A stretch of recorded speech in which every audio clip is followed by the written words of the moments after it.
Please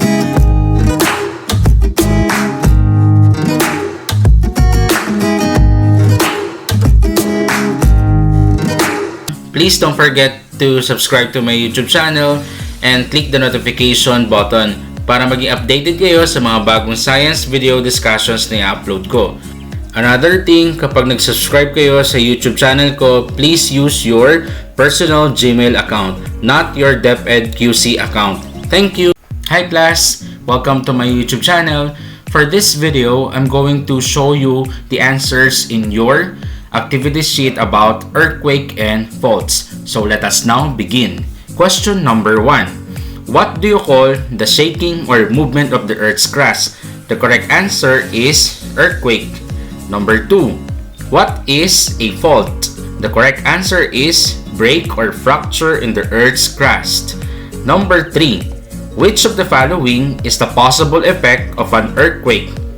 The correct answer is all of the above. Number 4. What type of fault is shown in the picture?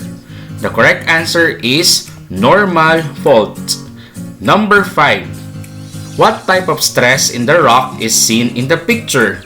The correct answer is compression. Number 6. What causes an earthquake?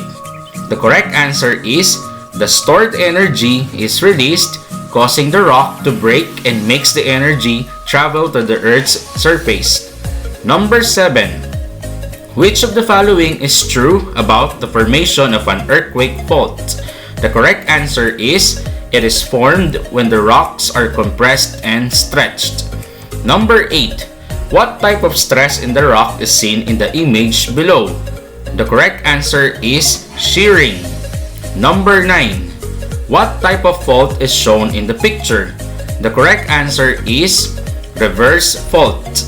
Number 10. What type of fault is formed when the hanging wall moves downward with respect to the foot wall along the deep direction?